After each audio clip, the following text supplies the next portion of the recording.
नमस्ते मेरे प्यारे विद्यार्थियों, आप सभी का मेरे चैनल हिंदी विद दीप्ति मेहता में हार्दिक स्वागत एवं अभिनंदन। जैसा कि हम क्षितिज पाठ्य पुस्तक कक्षा 9th की पढ़ रहे थे, जिसके अंतर्गत हमने गद्य खंड पूरा कर लिया था। पद्य खंड के अंतर्गत एक पाठ हमने डाल दिया, कबीरदास जी। अब हम दूसरे पाठ की ओर अग्रसर होते हैं, जो हमारे इस पुस्तक का 10वां पाठ है, जिनकी लेखिका है ललध्यत। आपने भी नाम पहली बार सुना होगा, हो सकता है तो परिचित ना भी हो इनसे। चलिए सबसे पहले हम इनका जीवन परिचय जान लेते हैं। कश्मीरी भाषा की लोकप्रिय संत कवयित्री, ये कहाँ पे है? कश्मीरी भाषा की लोकप्रिय कवयित्री है। ललध्यत का जन्म सन 1320 के लगभग कश्मीर स्थित पाम्पोर के सिमपुरा गांव में हुआ था। पाम्पोर के सिमपुरा गांव में हुआ था। कहाँ पर? ये कहाँ की कवयित्री थी? कश्मीर की थी। उनके जीवन के बारे में प्रामाणिक जानकारी नहीं मिलती है। कुछ भी इनके जीवन के बारे में ऐसी प्रामाणिक जानकारी हमारे पास उपलब्ध नहीं है। जो भी है वो इस पाठ परिचय में दे रखा है और हम उसको पढ़ते हैं। ललध्यत का लल्लेश्वरी, लला, लल योगेश्वरी, ललारिफा आदि नामों से भी जाना जाता है। उनका देहांत सन 1391 के आसपास माना जाता है। जन्म 1320 और इनका देहांत 1391। ललध्यत की काव्यशैली को वाक कहा जाता है, यानी हम यहाँ पर जो भी पढ़ेंगे वो वाक पढ़ेंगे। जिस तरह हिंदी में कबीर के दोहे, मीरा के पद, तुलसी की चौपाई और रसखान के सवैये प्रसिद्ध है, उसी तरह ललध्यत के वाक प्रसिद्ध है। अपने वाकों के जरिए उन्होंने जाति और धर्म की संकीर्णताओं से ऊपर उठकर भक्ति के ऐसे रास्ते पर चलने पर जोर दिया जिसका जुड़ाव जीवन से हो। ये ध्यान रखना है कि उन्होंने उनके वाकों में क्या लिखा है। तो जाति और धर्म की संकीर्णताओं से ऊपर उठकर भक्ति के रास्ते पर उन्होंने चलने पर जोर दिया, जिस तरह से कबीरदास जी ने दिया था।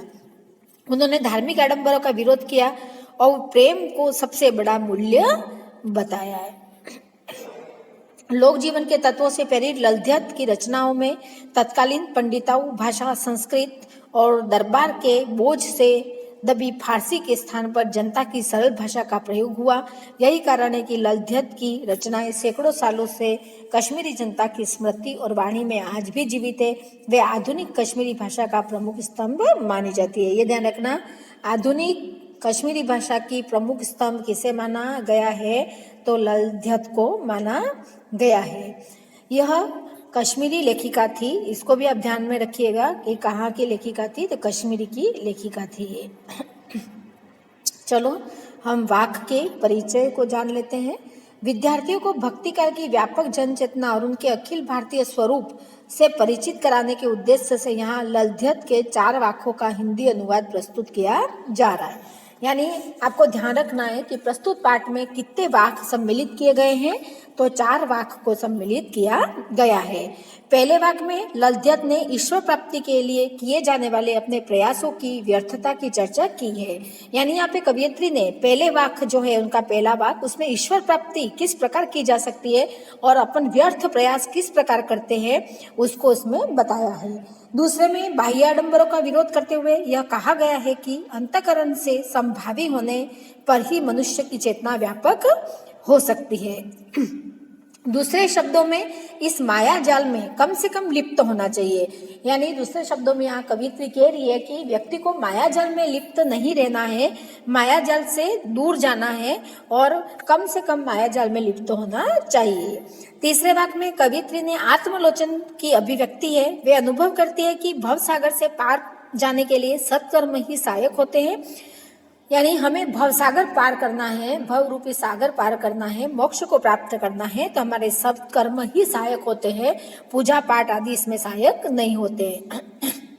भेदभाव का विरोध और ईश्वर की व्यापकता का बोध चौथे वाक में है।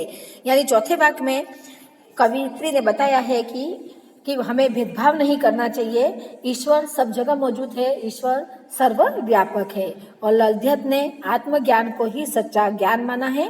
प्रस्तुत वाक्यों का अनुवाद मीरा कांत ने किया है। कि आपको ये ध्यान रखना है कि प्रस्तुत वाक्यों का अनुवाद किसने किया है? तो मीराकांत ने किया है। ये प्रश्न के रूप में आपका बन सकता है।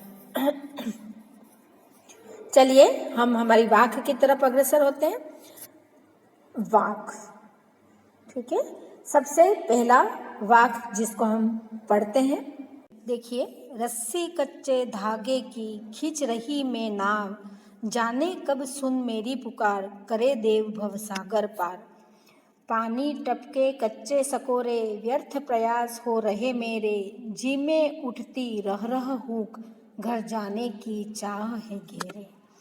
देखिए, इसका भावार्थ ये है, कवियत्री क्या कहना चाहती है अपन देख लेते हैं। रस्सी मतलब रस्सी जो होती है वह, उसके पश्चात है आपका कच्चे धागे की मतलब कच्चा धागा, खींच रही मैं नाव, नाव मतलब शरीर रूपी नाव, या नाव को शरीर से इंगित किया गया, शरीर रूपी नाव रूपक अलंकार है।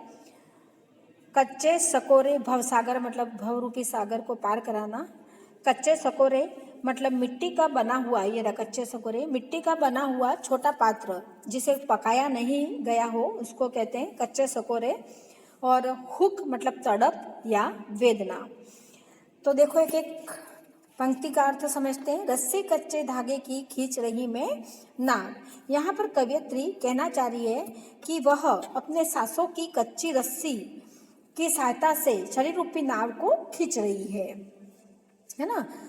रस्सी कच्चे धागे की, वह अपनी सांसों की कच्ची रस्सी की सहायता से शरीर रूपी या नाव मतलब शरीर रूपी नाव को खींच रही है। जाने कब सुन मेरी पुकार, करे देव भवसागर पार। कवित्री आगे कह रही है कि जाने ईश्वर कब मेरी पुकार को सुनेगा और मुझे कब भवसागर को पार कराएगा, यानी कब मेरी मदद करेगा। ये नश्वर शरीर है, वह कच्चे धागे मतलब अपने कच्चे सांसों से, अपनी सांसों के द्वारा शरीर को चलाया जा रहा है। जाने कब मेरी पुकार भगवान सुनेगा और मुझे भवसागर को पार कराएगा। पानी टपके कच्चे सकोरे, व्यर्थ प्रयास हो रहे मेरे। यहाँ कवियत्री कह रही है कि जिस प्रकार कच्चे सकोरे मतलब कच्ची मिट्टी से बने पात्र से पानी मतलब पानी टपक टपक कर कम हो जाता है, जिस प्रकार कच्चे मटके का मटका होता है उसमें से पानी रिसता रहता है, नहीं पकाता है तो नहीं पकता है तो पानी रिसता है तो पानी उस मटके में से जिस प्रकार से कम होता जाता है, उसी तरह मेरा भी समय, मेरा भी जीवन बीतता जा रहा है। यह कवित्री कह रही है कि उसी तरह मेरा जीवन भी बीतता जा रहा है और मेरे सारे प्रयास है वह व्यर्थ हो रहे हैं। किसको पाने के? प्रभु के पाने के सारे मेरे प्रयास व्यर्थ हो रहे हैं और मेरा समय बीतता जा रहा है। आगे कवित्री कहती है, जी में उठती रह रह हुक, घर जाने की चाह है घेरे। कवित्री के मन में बार बार एक ही पीड़ा, हुक मतलब पीड़ा, वेदना, एक ही पीड़ा उठती है कि कब यह नश्वर संसार छोड़कर प्रभु के पास में मैं पहुंच जाऊं और संसारिक कष्टों से मुक्ति पा लूं। यहाँ कवित्री कुल मिला के यही कहना चाहती है कि मेरा जीवन है वह सांसों के सहारे नाव रूपी शरीर मेरा जो है वो खींचा चला जा रहा है और मुझे पता नहीं भगवान मेरी इस पुकार को कब सुनेगा और मुझे कब भवसागर को पार कराएगा। जिस प्रकार कच्चे मटके में पानी रिसता रहता है वैसे मेरा भी जीवन है, मेरी भी आयु है वह बीतती जा रही है और मेरे सारे प्रयास व्यर्थ हो रहे हैं ईश्वर को पाने के। मन में बस एक ही वेदना उठती रहती है कि भगवान मुझे उसके घर कब बुलाएगा, इस नश्वर शरीर को छोड़कर मुझे कब मुक्ति मिल जाएगी। हमारा दूसरा वाक्य है, खा खा कर कुछ पाएगा नहीं, न खाकर बनेगा अहंकारी, सम खा तभी होगा संभावी, खुलेगी सांकल बंद द्वार की। यहाँ कवियत्री कह रही है, सम मतलब ये सम शब्द है, सम मतलब होता है इंद्रियों का शमन, साकल मतलब होता है जंजीर, अहंकारी मतलब अहंकारी होना, संभावी मतलब समान भाव वाला होना। यहाँ कवित्री मनुष्य के मध्यम मार्गों को अपनाने की सीख दे रही है कि मनुष्य को किस प्रकार अपने मध्यम मार्गों को अपनाकर आगे बढ़ना चाहिए। तो खा कर कुछ पाएगा नहीं, न खाकर बनेगा अहंकारी। यहाँ पर कवित्री कह रही है कि हे मनुष्य, तुम इस संसार की भोग विलासिताओं में इतने डूब गए हो कि तुम्हें कुछ प्राप्त होने वाला नहीं है, और तुम इस भोग के खिलाफ यदि त्याग तपस्या का जीवन अपनाते हो तो तुम प्रभु के मार्गों को प्राप्त कर सकते हो। समखा तभी होगा संभावी, यानी समखा मतलब सारी विलासिताओं को त्याग कर, इंद्रियों का शमन करके तुम समान भाव से आगे बढ़ोगे, मध्यम मार्गों को अपनाते हुए आगे बढ़ोगे, तो तुम्हारी बंद साकल यानी प्रभु प्राप्ति का जो बंद मार्ग है वह खुल जाएगा, वह जंजीर खुल जाएगी और तुम्हें प्रभु का मिलन हो जाएगा। यानी कुल मिला के कवि यही कहना चाह रहा है कि आजकल का मनुष्य वह विलासिताओं में डूब गया, अहंकार में डूब गया है, तो उन अहंकार और विलासिताओं से दूर हटकर उसको जीवन जीने का मध्यम मार्ग अपनाना चाहिए। तो मध्यम मार्ग अपनाकर वह सारी भगवान को प्राप्त करने की जंजीरों को तोड़कर वो भगवान को आसानी से प्राप्त कर सकता है। इसलिए मनुष्य को हमेशा मध्यम मार्ग में जीना चाहिए, भोग विलासिताओं से दूर रहना चाहिए। आइए तीसरा हमारे वाक्य है, आई सीधी राह से गई न सीधी राह, सुषुम से तू पर खड़ी थी बीत गया दिन आह, जेब टटोली कोड़ी न पाई माझी को दू क्या उतराई। यहाँ पर सुषुम मतलब हमारी सुषुम्ना नामक नाड़ी से है, टटोली मतलब खोजा गया, कोड़ी मतलब कुछ न पाना, मांझी मतलब नाविक। यहाँ माझी का अर्थ प्रभु से, नाविक रूपी प्रभु से, यहाँ उतराई मतलब किराया, ठीक है, पार उतारने के लिए नाविक को जो किराया देते वह। यहाँ पर कवियत्री कह रही है कि प्रभु प्राप्ति के लिए वह इस संसार में आई तो सीधे रास्ते से थी, आई सीधी राह से, आई तो सीधे रास्ते से थी, पर सीधे रास्ते में आकर वह इस संसार में मोह माया और सांसारिक उलझनों में ऐसी फंस गई कि वह अपना रास्ता ही भूल गई, रास्ता ही भटक गई, इसलिए वह सीधे रास्ते से नहीं जा पाई। इसलिए कवियत्री कह रही है कि जन्म तो सीधे रास्ते से लिया था, पर इस संसारिक मोह माया वासनाओं में ऐसी डूब गई कि मैं सीधी राह पर नहीं चल सकी और अपना रास्ता ही भूल गई। सुषुम सेतु पर खड़ी थी बीत गया दिन आह। आगे कवियत्री कह रही है कि वह जीवन भर सुषुम्ना नाड़ी के सहारे कुंडलिनी जागरण में लगी रही, यानी मोह माया में लगी रही और अपना जीवन उसमें उसने बिता दिया, और बीत गया दिन आह, और समय हमारा बीतता गया। जेब टटोली कोड़ी न पाई माझी को दू क्या उतराई। जीवन के अंतिम समय में जब उसने अपने जेब में खोजा तो कुछ भी हासिल नहीं हुआ। अब उसे चिंता सता रही है कि भवसागर से पार कैसे मैं उतरूंगी, कैसे मुझे नाविक है माझी को उतराई किराए के रूप में देना पड़ता है, तो यहाँ उतराई मतलब किराया है, तो मैं किस प्रकार से प्रभु रूपी माझी, यहाँ प्रभु रूपी माझी है ना, यहाँ भी प्रभु से मतलब है, माझी मतलब प्रभु रूपी, सब में रूपी मतलब लग रहा है, मतलब रूपक अलंकार है। यहाँ प्रभु रूपी माझी को मैं क्या उतराई दूंगी ये जीवन को पार करने के लिए। मतलब यहाँ कवित्री कह रही थी कि मैं सीधे रास्ते से आई पर सीधे रास्ते से जा नहीं सकी, और पूरा जीवन है वह मैंने मोह माया में बिता दिया, संसारिक मोह माया में मैं लगी रही। जब अंतिम समय आया, मृत्यु समीप आई, तब मैंने अपना जेब टटोल कर देखी, मतलब अपने पिछले कर्मों को देखा, तो मैंने देखा पाया कि मैंने तो कुछ ऐसा त्याग धर्म किया ही नहीं है, तो मेरे पास तो कुछ है ही नहीं, मैं भगवान को अपने भव सागर को पार करने के लिए क्या उतराई दूंगी, मेरे पास तो कुछ अच्छे कर्म बचे ही नहीं है। इसलिए कवित्री इसके माध्यम से कहना चाहती है कि जीवन में मोह माया को त्याग कर संसार में अच्छे कर्म करने चाहिए। अंतिम हमारा है, थल थल में बसता है शिव ही, भेद न कर क्या हिंदू क्या मुसलमान, ज्ञानी है तो स्वयं को जान, वही है साहिब से पहचान। जल थल मतलब हमारे जमीन से मतलब है, शिव मतलब भगवान, बसता मतलब बसना है ना, हिंदू मुसलमान जानते ही हो, और बल मतलब जमीन, और शिव मतलब ईश्वर है ना, साहिब मतलब ईश्वर। यहाँ पर कवि ईश्वर की सर्वत्र उपस्थिति के बारे में बताता है कि बताते हुए कवित्री कह रही है कि जल थल थल में बसता है शिव ही, भेद न कर क्या हिंदू क्या मुसलमान, कि वह कहता है कि ईश्वर सर्वव्याप्त है, हर जगह ईश्वर बसता है। हे मनुष्य, तू धार्मिक आधार पर हिंदू और मुसलमान का भेद त्याग कर उसे अपना ले, इसे अपना ले ईश्वर को, यानी हर जगह ईश्वर व्याप्त है, सर्वव्याप्त है वह, इसलिए मनुष्य तुम उसमें भेद ना करो, क्या हिंदू होता है क्या मुसलमान होता है, सब एक ही है, सब ईश्वर की ही देन है। ज्ञानी है तो स्वयं को जान, वही है साहिब से पहचान। आगे कवियत्री कहती है कि इस भेदभाव को छोड़कर ईश्वर को जानने से पहले तू खुद को पहचान और अपने आत्मज्ञान कर। इससे प्रभु से पहचान आसान हो जाएगी और प्रभु को प्राप्त करने का मार्ग भी आसान हो जाएगा। कुल मिला के कवित्री ये कहती है कि आप हिंदू मुसलमान का भेदभाव न करिए।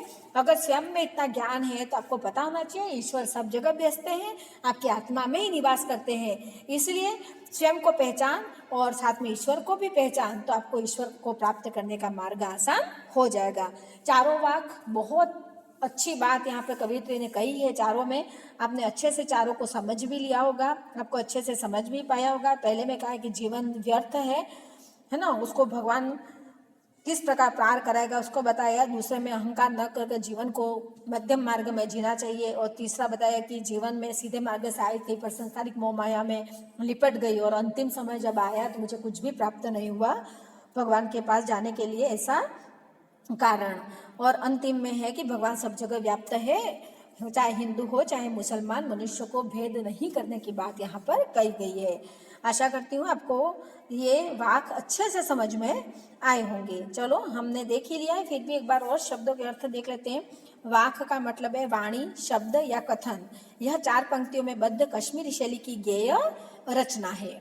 कच्चे सकोरे स्वाभाविक रूप से कमजोर, रस्सी कच्चे धागे की कमजोर और नाशवान सहारे, नाव जीवन रूपी नाव, सम शम मतलब अंतकरण एवं बाह्य इंद्रियों का निग्रह, संभावी समानता की भावना, खुलेगी साकल बंद द्वार की मतलब चेतना व्यापक होगी, मन मुक्त होगा, गई न सीधी राह मतलब जीवन में सांसारिक छल छद्मों के रास्ते चलती रही, सुषुम सेतु सुषुम्ना नाड़ी रूपी पुल, हठयोग में शरीर की 3 प्रधान नाड़ियों में से एक नाड़ी सुषुम्ना जो नासिका के मध्य भाग बाह्य रंध्र में स्थित रहती है। सुषुम्ना नाड़ी कहाँ रहती है? नासिका के मध्य भाग में स्थित रहती है। पूछा भी जा सकता है सुषुम्ना नाड़ी कहाँ स्थित होती है, तो नासिका के मध्य भाग में, ध्यान रखना।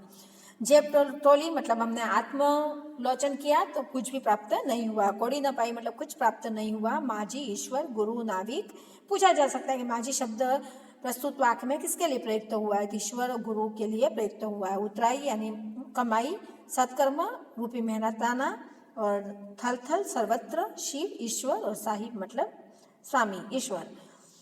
ये शब्दार्थ आप ध्यान रखिएगा। शब्दार्थ से ही प्रश्न भी बन सकते हैं आपके, सुषुम्ना नाड़ी से बन सकते हैं, सम से बन सकते हैं ना, इस तरह से प्रश्न आपके बन सकते हैं। चारों वाक आपको अच्छे से समझ आए होंगे। बहुत सरल थे, बहुत ज्ञान देने वाले चारों थे। आशा करती हूँ आपको अच्छे से समझ में आए होंगे। अगर समझ में आए हैं तो मेरे वीडियो को ज़्यादा से ज़्यादा लाइक करें, शेयर करें, मेरे चैनल को सब्सक्राइब करें। जय हिंद, जय भारत।